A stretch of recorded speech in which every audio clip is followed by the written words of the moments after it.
Bonjour à tous et bienvenue dans ce webinaire organisé par le réseau des Adil.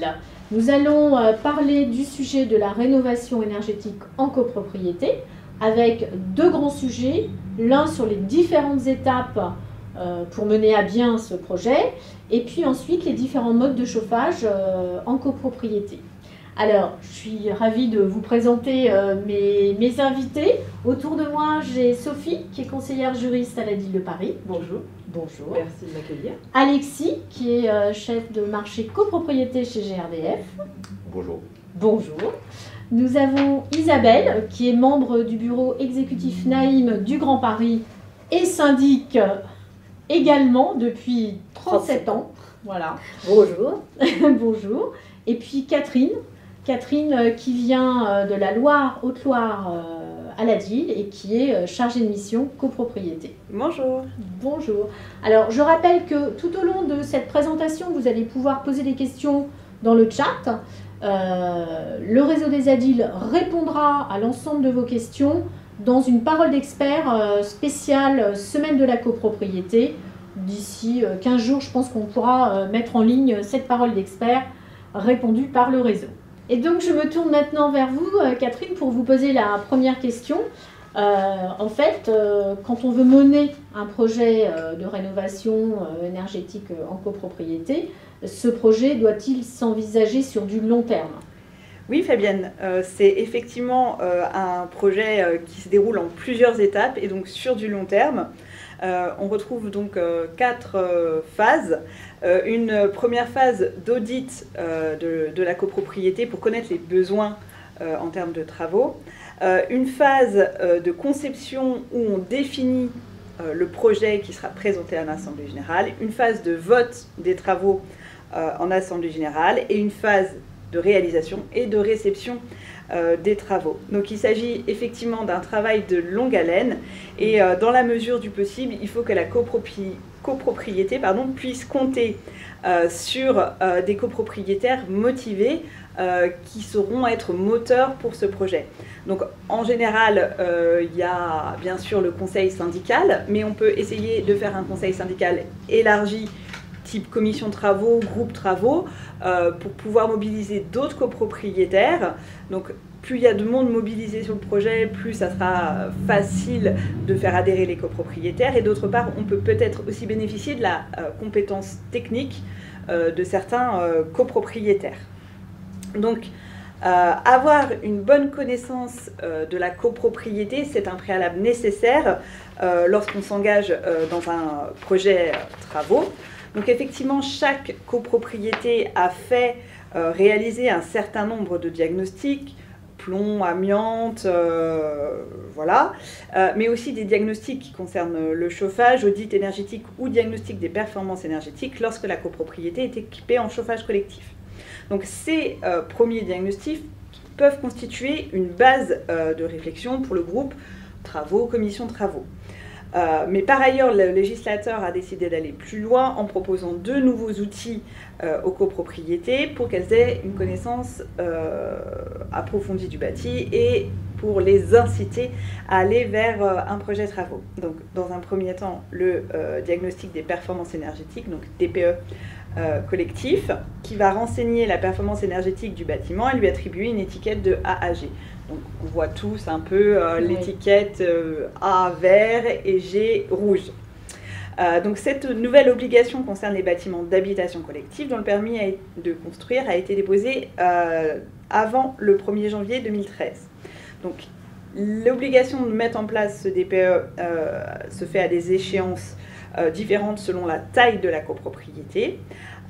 Donc 1er janvier 2024 pour les copropriétés de plus de 200 lots. Donc là, on parle des lots principaux. Donc on ne compte ni les garages, ni les greniers, ni les caves. D'accord. Appartements, voilà. C'est ça, ce sont les appartements, c'est les pièces habitées, enfin le logement voilà, en tant que tel, les appartements, habité. les locaux commerciaux, les locaux professionnels. 1er janvier 2025, ça concernera donc les copropriétés dont les immeubles compris entre 50 et 200 lots principaux. Et janvier 2026 pour les copropriétés de moins de 50 lots principaux. Ensuite, autre nouvel outil, le plan pluriannuel de travaux, le PPT. C'est un planning détaillé des travaux collectifs à mener au sein de la copropriété dans les 10 prochaines années. Cette obligation concerne les copropriétés qui ont plus de 10 ans, donc on n'est pas sur les mêmes copropriétés que le DPE. Et avec les échéances suivantes, donc 1er janvier 2023 pour les copropriétés de plus de 200 lots principaux, toujours les lots principaux, donc c'est déjà en vigueur pour ces plus grosses copropriétés. 1er janvier 2025 pour les copropriétés comprises entre 51 et 200 lots principaux, et 1er janvier, je me suis trompée là, 1er janvier 2024 pour les copropriétés comptant entre 51 et 200 lots principaux, et 1er janvier 2025 pour les copropriétés de 50 lots au plus. Donc de toute façon, vous retrouvez le détail de ces nouvelles obligations, hein, les copropriétaires doivent les assimiler sur les sites des ALDIL ou auprès des conseillers dans votre département. Voilà. Donc ces deux outils vont permettre de voir plus clairement les besoins de travaux, mais la copropriété peut décider d'aller au-delà du minimum légal avec le diagnostic technique global ou l'audit énergétique. On peut toujours aller au-delà pour avoir une meilleure connaissance de l'état du bâti. Et là, je me permets de compléter, effectivement, tu le dis très bien, le diagnostic technique global, c'est vraiment un outil qui n'a pas été obligatoire. Le législateur n'a pas rendu le DTG obligatoire. C'est regrettable parce que ça permet une meilleure connaissance de l'enveloppe du bâti et surtout on doit assurer tout l'aspect aussi de la sécurité des occupants. Et donc on ne peut pas comprendre un projet de rénovation énergétique sans occulter complètement la partie propre intrinsèque de la qualité du bâti et de sa pérennité. Ça, c'est vraiment le patrimoine, ce n'est pas que la rénovation énergétique, c'est un tout. Oui. Donc c'est bien qu'il y ait des audits énergétiques et des DPE collectifs, mais le DPE, il faut y intégrer de toute façon une partie de la connaissance du bâti en vue de sa pérennité, parce que c'est tout un process commun en vue de l'amélioration du patrimoine dans lequel on embarque bien sûr toute la sobriété, toutes les économies d'énergie, bien entendu. Oui. Peut-être qu'effectivement, moi j'ai déjà vu des copropriétés où il y avait des escaliers de service, mais vraiment à l'extérieur des immeubles. Ça, je ne sais pas, je pense que ça doit faire aussi partie de la rénovation globale pour l'accessibilité des pompiers en termes de sécurité sur ces immeubles. Oui. Donc toujours dans le cadre de cette phase d'audit, donc il y a connaître le bâtiment, voilà le côté technique, mais il y a aussi un côté humain et connaître les besoins et les attentes des copropriétaires. Quand on interroge les copropriétaires, si on fait des sondages ou si on fait des réunions informelles, ça permet d'associer les copropriétaires au projet et du coup de faire passer plus facilement plus tard le vote en assemblée générale. Donc une fois qu'on a fini cette phase d'audit, on passe à la phase conception. Et donc l'Assemblée générale va mandater un maître d'œuvre pour définir un programme de travaux et consulter les entreprises. D'accord. Et vous pensez que le maître d'œuvre apporte réellement une plus-value à la copropriété ? Il me semble effectivement que la copropriété ne peut pas faire l'économie d'examiner un projet global de rénovation, car ça va permettre une solution pérenne aux problèmes de bâti et non pas faire des petits travaux coup par coup qui, sur le long terme, peuvent être coûteux. Ça permet de faire des économies d'échelle aussi. Quand on installe un seul chantier où on fait tous les travaux en même temps, ça évite la multiplication des frais annexes au chantier. Ça permet d'aller vers un projet plus qualitatif grâce à la vision globale qu'a le maître d'œuvre. Donc, d'ailleurs, je te prie de m'excuser de te couper, mais c'est vrai que tu parles d'économie de chantier. Il faut dire aux internautes qui nous écoutent que lorsqu'on a en même temps un ravalement et une rénovation de couverture avec isolation, c'est le même échafaudage, à peine, enfin, avec un étage de plus, et le prix d'un échafaudage, c'est quand même 25% du coût d'une facture. Donc tu parles de l'économie d'échelle, elle est vraiment, ne serait-ce que là, c'en est un bon exemple. Oui, oui, c'est souvent en fait la peur en copropriété, on se rend bien compte, hein, souvent les copropriétaires, je pense, se posent la question, est-ce que je fais un seul travaux ou j'englobe totalement la rénovation globale, c'est ce qu'on appelle. Oui. Je pense que c'est plus intéressant, effectivement, oui. ce que vous disiez. Il faut au moins l'examiner. Après, les copropriétaires peuvent choisir, mais ne pas examiner un projet global, c'est vraiment passer un peu à côté de l'essentiel, quoi. Voilà. Bien sûr, donc le travail du maître d'œuvre est un travail partenarial avec le syndic et le conseil syndical qui, eux, connaissent bien la copropriété. Donc c'est effectivement le but, c'est de travailler ensemble pour trouver le projet qui convient le mieux à la copropriété. Par ailleurs, le maître d'œuvre connaît bien les entreprises locales et c'est toujours rassurant pour les copropriétaires de savoir que les entreprises qui sont choisies sont connues, reconnues. D'accord. Alors moi, j'ai quand même une petite question. Oui. Je voulais savoir si, en fait, sur le projet de rénovation, on peut inclure des parties privatives, telles que changement de fenêtre. Oui, effectivement, c'est possible. Alors, dans le cadre de la rénovation énergétique uniquement, l'Assemblée générale peut décider de travaux sur les parties privatives, mais d'intérêt collectif. Donc, les travaux sont réalisés aux frais des copropriétaires et les parties privatives qui sont concernées sont définies. Ce sont les fenêtres, les volets, les appareils de comptage de l'énergie et de régulation du chauffage. Voilà. Je précise en même temps que là aussi, ce n'est pas facile de faire admettre à des copropriétaires, quelquefois récalcitrants, qu'on va agir par une décision d'assemblée générale et leur imposer des travaux sur partie privative, et que on a face à ça des professionnels qui se disent « je risque de perdre mon mandat de syndic ». En revanche, dans le cadre d'une rénovation globale, et c'est pour ça que tu as raison d'insister sur le projet global à privilégier, il est toujours beaucoup plus facile de faire là aussi une économie d'échelle et d'embarquer des travaux privatifs et de les embarquer de manière collective, parce que là aussi on obtiendra une réduction du coût des travaux. Voilà. Donc ça rejoint toujours ce conseil qui est vertueux et qui est très bien, ce que tu dis, c'est-à-dire de vraiment de privilégier cette rénovation globale, ne serait-ce que d'ailleurs pour ne pas vivre perpétuellement dans une ambiance de chantier, car faire des choses les uns après les autres, c'est tous les ans être en chantier. Je pense qu'il vaut mieux aussi faire une rénovation globale, ne serait-ce que pour ça. Donc la phase de conception aussi, c'est le moment où on trouve les moyens de financement des travaux, puisque effectivement l'argent reste quand même le nerf de la guerre.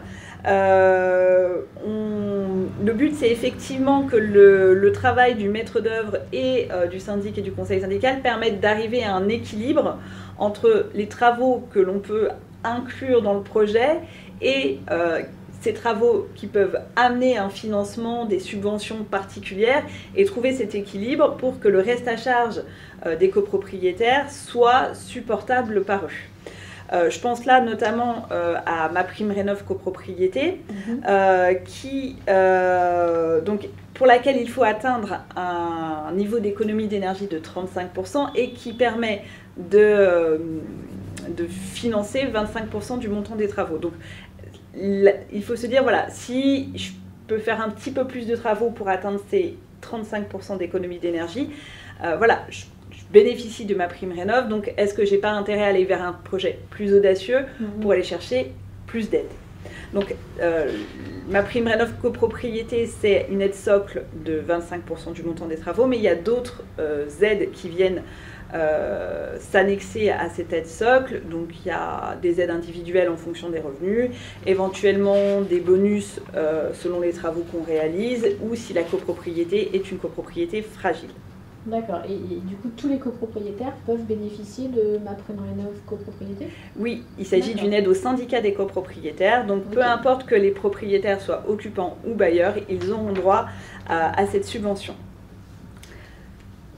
Je pourrais quand même rajouter le point de vue des syndicats patronaux. Nous que sont la FNIM et l'UNIS, on regrette vraiment plus qu'amèrement ce delta, ce fossé de 35% à atteindre, qui est profondément injuste pour les copropriétés qui ont démarré certains travaux pour embarquer les économies d'énergie dès 2015-2016, dès qu'on en a parlé, le législateur en a parlé, et qui se trouvent du coup pénalisés parce qu'ils n'arrivent plus à atteindre ces 35%.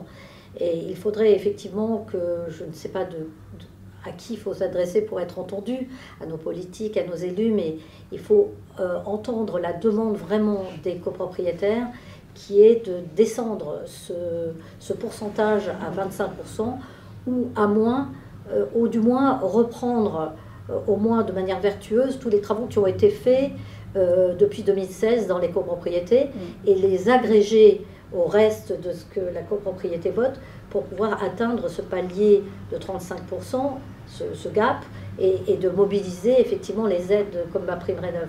Parce que dans les faits, on s'aperçoit que ça décolle pas, mais c'est à cause de ce différentiel de gain de 35% qui est trop important. Voilà.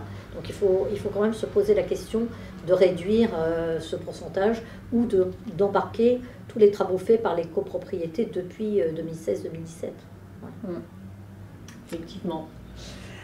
Donc, outre ces aides nationales, il existe tout un panel d'aides locales que les internautes peuvent retrouver sur les sites de nos ADIL. Il y a vraiment beaucoup d'aides très différentes. Oui, outil assez performant puisqu'en fait il recense l'ensemble des aides locales aux travaux sur tous les départements. C'est ça, avec une recherche par commune, par communauté de communes. Voilà, exactement. Donc n'hésitez pas à consulter l'outil sur le site de l'ANIL ou des ADIL. Alors moi j'ai une autre question, il existe sûrement d'autres modes de financement? Oui, donc outre les aides, les subventions de l'ANA, la copropriété peut financer une partie des travaux sur ses fonds propres. La plupart des copropriétés ont d'ores et déjà mis en place depuis maintenant un certain temps un fonds travaux. Donc lorsque la copropriété commence à réfléchir à la question de réaliser des travaux, elle peut décider d'abonder son fonds de travaux au-delà du minimum légal. Donc le minimum légal, c'est 5% du budget prévisionnel. Elle peut décider d'aller au-delà, 10% par exemple du budget prévisionnel, pour commencer à préfinancer ses travaux. La copropriété peut aussi mobiliser des certificats d'économie d'énergie. Et enfin, pour financer le reste à charge des copropriétaires, il peut être proposé aux copropriétaires un emprunt collectif. Après, les modes de financement, il y en a beaucoup. C'est au fur et à mesure que se met en place le projet qu'on examine les solutions qui peuvent et qui doivent être proposées aux copropriétaires. Justement, je me retourne vers vous, Isabelle, parce que je pense qu'effectivement, le projet de travaux demande beaucoup de travail au syndic. Oui, alors c'est une période en dehors des AG annuels qui rythme effectivement la vie de la copropriété. Le projet de rénovation énergétique va conduire à mobiliser des acteurs et va conduire à différents stades et à des réunions qui seront certaines informelles, qui ne seront pas forcément une assemblée générale. Et d'ailleurs, c'est bien que ce ne soit pas que des assemblées générales avec des prises de décision, parce que des réunions informelles, c'est un lieu où on peut s'exprimer librement, on peut donner ses craintes et on peut lever certains blocages d'une partie des copropriétaires qui ont des craintes qui sont basées essentiellement sur les finances. Parce que le nerf de la guerre, c'est l'argent.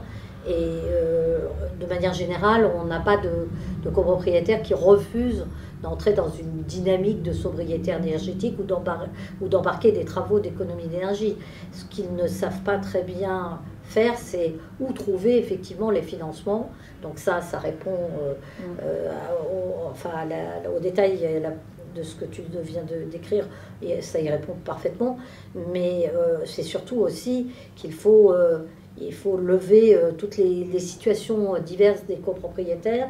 Et ça demande beaucoup de mails, beaucoup de diplomatie, beaucoup de réunions dans lesquelles des structures institutionnelles ou des structures privées, que ce soit l'architecte, que ce soit le bureau d'études techniques, que ce soit la personne qui va faire le diagnostic de performance énergétique collectif, puissent venir intervenir en plus de leurs prestations intrinsèques et venir expliquer aux copropriétaires pourquoi on en arrive là, comment on en arrive là. Donc toutes ces réunions informelles, intermédiaires entre deux assemblées générales, deux AG, effectivement, il peut toujours y avoir un rythme plus soutenu d'AG supplémentaires pour réduire ce temps. Parce qu'une rénovation énergétique, ça se conçoit sur 4-5 ans. Oui.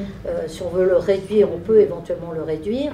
D'ailleurs, il faut certaines fois le réduire parce que les aides qui sont mobilisables à un instant T ne le sont plus, je le dis aux internautes, à l'instant T plus 1.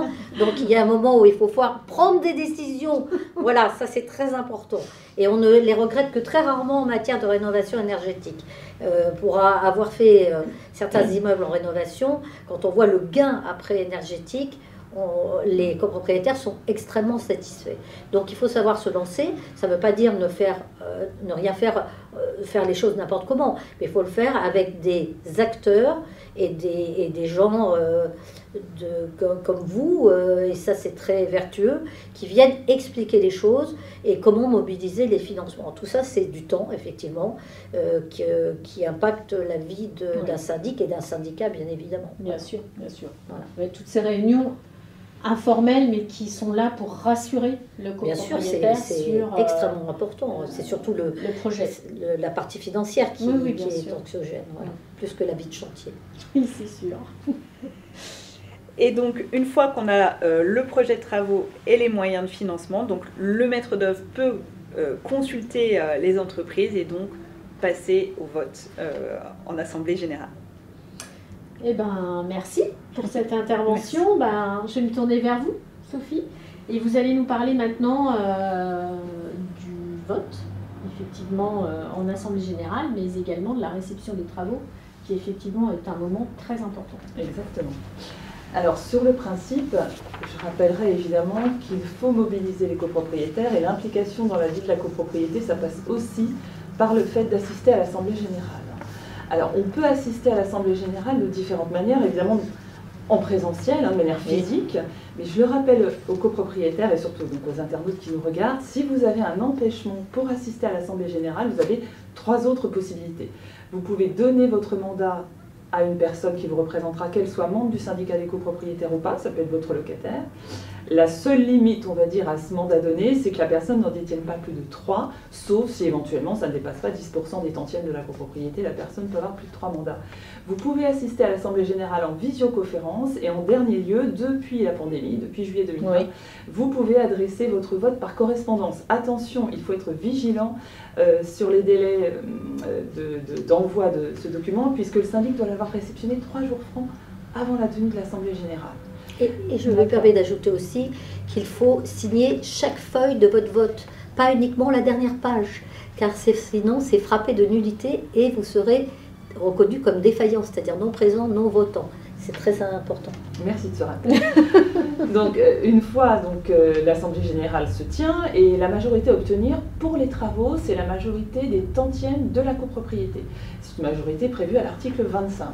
Alors parfois c'est difficile à réunir, néanmoins le législateur a mis en place ce qu'on appelle une majorité de passerelle, c'est-à-dire que si au moins le tiers des tantièmes de la copropriété est réuni au cours de l'Assemblée, à ce moment-là, l'Assemblée peut procéder à un second vote immédiat et la majorité sera beaucoup plus souple à atteindre puisque ce sera une majorité simple cette fois. D'accord. Et si le copropriétaire n'a pas donc participé à l'AG et n'a pas confié son pouvoir, est-ce qu'il peut contester le vote des travaux ? Alors, on peut contester une résolution dans 2 cas. Soit on est farouchement contre, donc là on a été présent, pas de problème. Ou alors, si on n'a pas donné son pouvoir, on va être considéré comme absent non représenté. Et à ce moment-là, on peut former un recours. Alors, il y a quand même 2 petites précisions à apporter. Le PV, le syndic a lui-même 1 mois pour l'adresser après la tenue de l'Assemblée Générale. Et à partir de cette réception de ce courrier, court un délai de 2 mois au cours duquel le copropriétaire peut constituer avocat et saisir le tribunal judiciaire du lieu de situation de la copropriété pour justement contester cette résolution. Je veux juste rapporter une petite précision que j'ai oublié de faire tout à l'heure. C'est-à-dire que sur le vote des travaux, ça implique une résolution, bien sûr, ça implique une résolution propre, mais vous avez ensuite un vote qui se déroulera sur les différentes mises en œuvre, c'est-à-dire le calendrier des paiements, le calendrier des appels de fonds, la rémunération du syndic, le pourcentage du maître d'œuvre, de l'architecte, toutes ces résolutions-là sont distinctes du vote des travaux. D'accord. Et attention quand même pour les internautes aussi, je le dis par expérience, de ne pas aller au front quand on a voté contre et de systématiquement mettre en cause la résolution d'Assemblée générale, car si c'est un projet de rénovation énergétique qui est extrêmement bien monté, que les délais de convocation des 21 jours ont été respectés, que la majorité de la copropriété s'est déclarée favorable et que personnellement vous êtes contre, vouloir aller systématiquement au tribunal pour encombrer les tribunaux, je vous le dis tout de suite, vous serez débouté. Donc autant donner la réponse tout de suite. Il peut y avoir des erreurs, on peut ne pas avoir suffisamment été informé ou ne pas avoir un consentement éclairé. En revanche, si c'est pour être contre et faire uniquement toute une partie de judiciarisation du dossier, c'est faire perdre beaucoup de temps au collectif pour en finalité avoir une réponse très défavorable des tribunaux. Et ça, c'est de manière constante. Donc autant gagner du temps et le dire tout de suite aux internautes. Voilà. Comme ça, c'est clair. Alors après, il faut s'intéresser aussi des conditions de réalisation de ces travaux. Oui. Il faut savoir que pèse d'abord sur le syndic une obligation d'information des occupants de l'immeuble, parce que les travaux vont avoir un impact évidemment sur les conditions de vie. D'accord, donc en fait c'est au syndic d'informer l'ensemble de la copropriété du déroulement de... Exactement. D'accord. Donc cette information doit se dérouler dans un délai de 3 mois à compter de la tenue de l'Assemblée générale, au moyen d'un affichage qui lui... Alors affichage s'il y a un emplacement prévu à cet effet, oui. Sinon ça peut être une diffusion de documents dans les boîtes aux lettres, mais en tout cas quand il y a un affichage, il doit rester visible pendant un délai d'1 mois. Ok. À partir de là, une fois que les délais de contestation sont expirés, le contrat est signé avec l'entreprise, les travaux peuvent commencer. On sait que pèse sur le syndic une obligation de veiller à la conservation de l'immeuble. Oui. Et donc, en ce sens, il doit, avec le maître d'œuvre lorsqu'il a été désigné, suivre la réalisation des travaux, vérifier l'adéquation aux prescriptions contractuelles, éventuellement relever les difficultés. Et puis enfin, lorsque les travaux sont terminés, on va parler de ce qui constitue la réception de ceux-ci. La réception, c'est très important parce que c'est l'étape qui va permettre ensuite la mise en œuvre des différentes garanties qui pourraient courir, période au cours de laquelle les éventuelles réserves consignées dans un procès verbal devront être levées, donc au moyen de travaux supplémentaires que l'entreprise devra assumer s'il y a eu en effet des désordres constatés. Et si je peux me permettre, comme question supplémentaire, c'est le syndic qui fait la réception, quels sont les acteurs présents au moment de la réception des travaux? C'est le représentant du maître de l'ouvrage, c'est-à-dire le syndic de copropriété, très souvent assisté pour visa par le conseil syndical ou les personnes, comme tu as très bien dit, qui sont venus s'agréger à ce projet de rénovation énergétique parce qu'ils étaient moteurs et qu'ils ont voulu participer à ce grand défi. Donc souvent, le chantier se passe bien et d'ailleurs c'est un moment extrêmement convivial, cette réception de chantier, une occasion aussi de remercier les équipes œuvrantes sur place, et nous sommes déclarés non sachants, donc il ne faut pas avoir peur de faire une réception de travaux, puisque de toute façon ce que l'on ne voit pas, nous serons protégés. Nous, on réceptionne par rapport à ce qui est décrit dans le devis et à ce que l'on voit visuellement. Après, des choses qui sont cachées, qu'on découvre après, ça n'empêche pas de prononcer la réception de travaux. S'il y a des choses qui sont visuelles et qui n'ont pas été faites ou qui nécessitent une moins-value sur le prix du devis, on va le marquer dans le décompte d'abord du mémoire, ça c'est pour tout ce qui est plus-value ou moins-value, mais dans les réserves, on ne peut donner des réserves que sur quelque chose qui est en inadéquation par rapport au devis et que l'on voit quelque chose qui n'a pas été fait. Tout ce qu'on ne voit pas, en est non sachant, ça sera vu après dans les protections d'ailleurs que tu vas sûrement décrire, qui sont les garanties qui s'opèrent après. Donc l'assurance responsabilité civile de l'entreprise, par exemple, ou l'assurance dommage ouvrage. Et je voudrais juste revenir sur ce qu'a dit Catherine tout à l'heure. En effet, quand vous avez des travaux d'intérêt collectif réalisés dans les parties privatives, la réception se fait en présence des copropriétaires concernés. D'accord. C'est important, je voulais le souligner en complément de ce qu'a dit Isabelle. Oui, très important. Eh bien, merci beaucoup, merci Sophie. Nous allons parler maintenant du deuxième sujet et qui concerne en fait les modes de chauffage. Et je voulais voir avec vous, Alexis, quel était le rôle de GRDF dans ce processus de rénovation auprès des copropriétés. Oui, tout à fait. Alors, GRDF, déjà en premier lieu, c'est un petit mot de présentation, c'est le principal distributeur de gaz en France. Il assure en fait, des fonctions pour acheminer le gaz auprès de 11 millions de clients.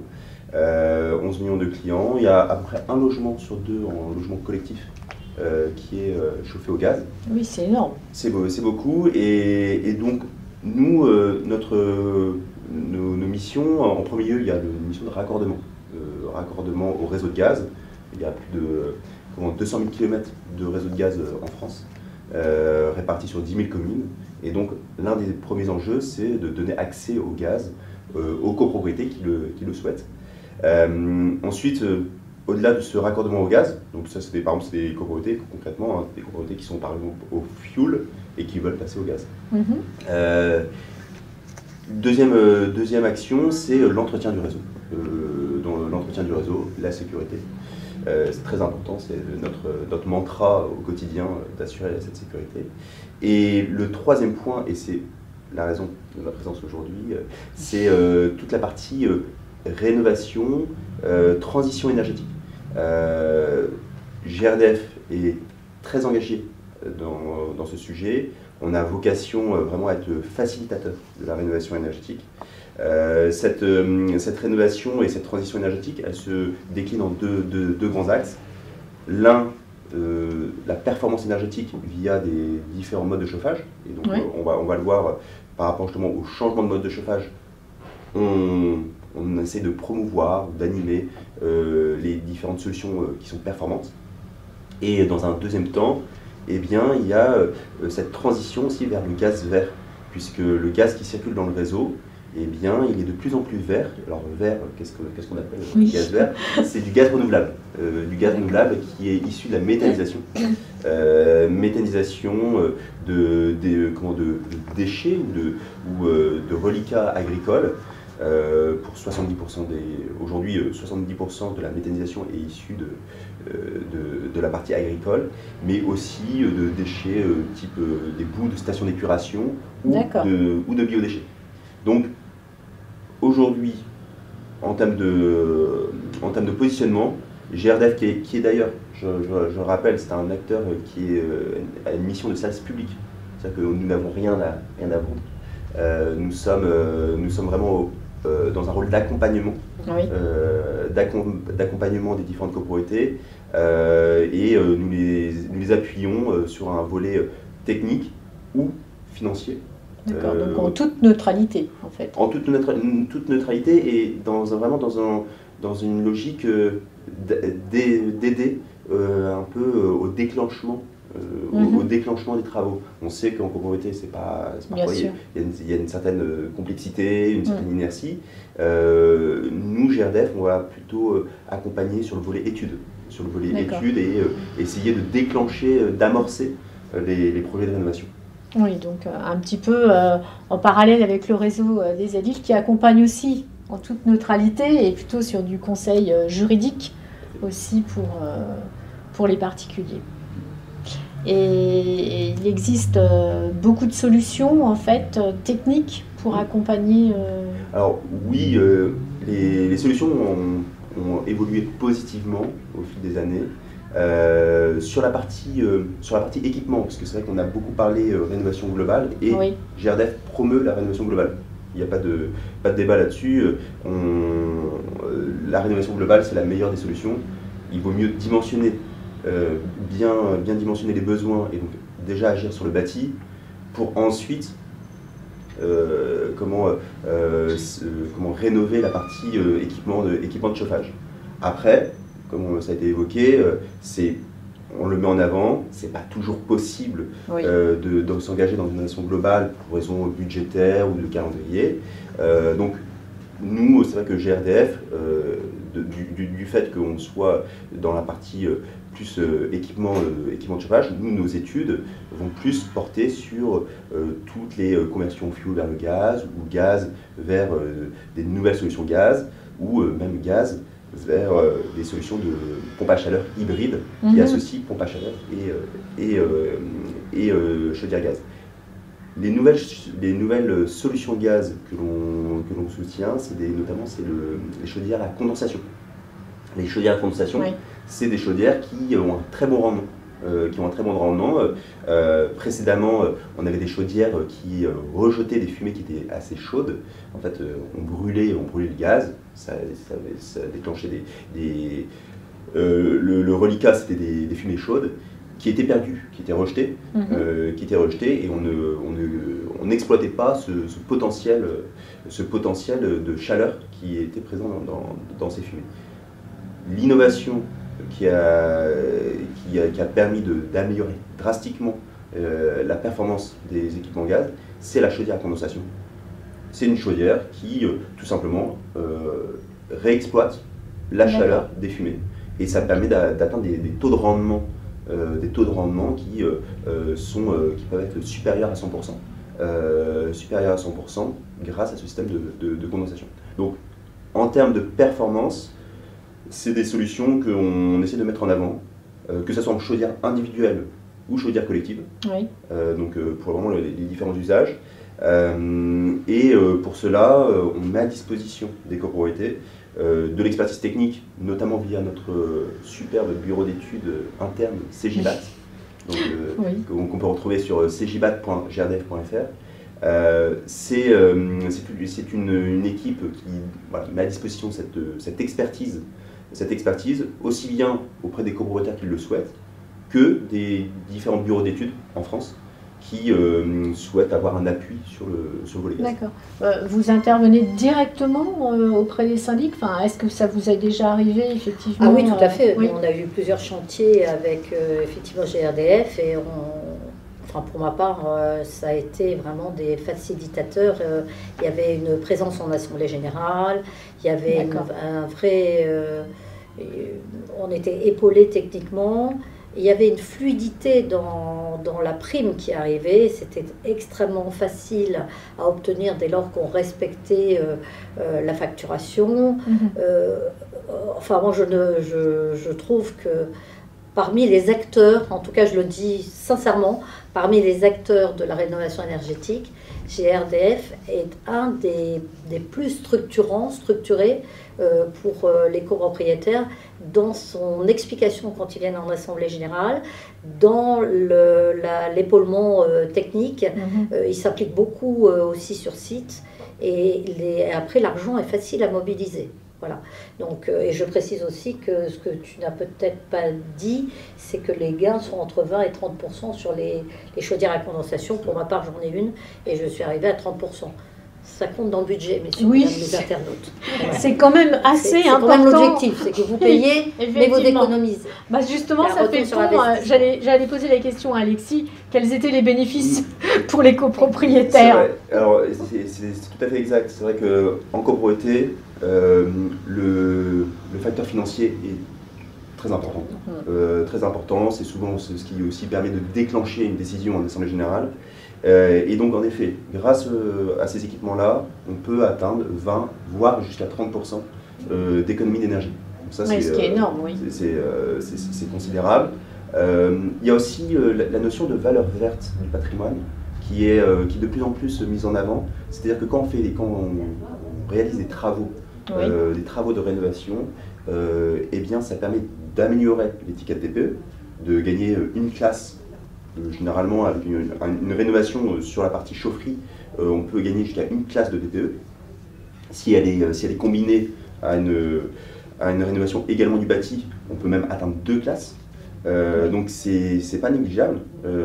Et ça, cette amélioration du DPE, eh bien c'est une valeur du patrimoine qui est augmentée, et ce qu'on appelle la valeur verte. Donc ça, c'est de plus en plus les copropriétés y sont sensibles, parce que on le voit avec les interdictions de location, interdictions de revente, etc. Ça va être quelque chose qui va être très important. Mais même plus que les copropriétaires, ce sont surtout les locataires. C'est-à-dire que les locataires maintenant regardent, et c'est normal, eux aussi, pour eux, il y a la partie loyer, mais il y a la partie charge, provision sur charge, et soit dans un chauffage collectif, donc dans les provisions sur charge, c'est 100% récupérable locatif, donc c'est prévu par les propriétaires loueurs, les propriétaires bailleurs dans la provision de charge, et bien évidemment maintenant les locataires, quand ils arrivent, vont avoir le choix entre une passoire énergétique et puis un bâtiment qui a fait l'objet d'une rénovation totale, et ils vont aller forcément, et là on rejoint tout à fait ce que tu dis sur la valeur verte, ils vont aller évidemment là où les charges sont moindres, et ça fait partie de leur budget et de leurs critères de choix pour louer, bien entendu. Tout à fait. Et au-delà de ces bénéfices, il y a aussi, en fait, c'est une solution pragmatique. Aujourd'hui, le réseau de gaz étant déjà bien développé, dans de nombreuses copropriétés, et bien techniquement et économiquement, de manière factuelle, et bien la solution gaz est la plus appropriée. Donc, nous, en termes de confort, en termes de faisabilité technique, eh bien, on y retrouve des bénéfices importants. Et le dernier point, et on l'a un peu évoqué avec la partie gaz renouvelable, c'est que le gaz se verdit, et les sensibilités environnementales sont de plus en plus importantes. Aujourd'hui, avec le gaz vert, ce qui, rappelons-le, est sur une trajectoire très positive. Aujourd'hui, il y a plus de 600 sites de méthanisation qui injectent sur le réseau de gaz. Ça représente un volume considérable, plus de 2 millions, c'est l'équivalent de plus de 2,7 millions de logements. Et d'ici 2030, on sera déjà à 20%. 20% de la consommation de gaz qui sera assurée par le gaz vert. Donc 20%, pour vous donner une équivalence, ça représente l'équivalent de 11 réacteurs nucléaires, la production de 11 réacteurs nucléaires. Donc on a la chance d'avoir en France une énergie qui est produite localement, qui permet de faire vivre tout un écosystème composé d'agriculteurs ou d'écosystèmes locaux, et qui permet de satisfaire nos besoins énergétiques, qui, par la force des choses, il fait en hiver ou pour tous nos usages, eh bien, on a besoin d'énergie, et c'est pour ça qu'on essaye d'y répondre. Et pour les citadins, c'est vrai que ce que tu disais, les boues des systèmes d'épuration, parce que notre réaction en tant que citadin, c'est de dire, mais nous, les champs, c'est pas très près, la méthanisation, on ne sait pas si on va pouvoir y avoir accès. En revanche, on a beaucoup de déchets, donc on a des stations importantes, des stations d'épuration importantes, donc beaucoup de boue, et les boues, effectivement, comme tu le disais, sont retraitées, et ça donne un apport... Exactement. En fait, en termes de gisement méthanisable, certes, il y a aujourd'hui 70% qui aujourd'hui gisement méthanisable agricole, mais à côté de cela, il y a les stations d'épuration dont on peut exploiter les boues, qui représentent à peu près un peu plus de 10% aujourd'hui, les biodéchets, et aussi les installations de stockage de déchets sur lesquelles on peut également produire du biogaz.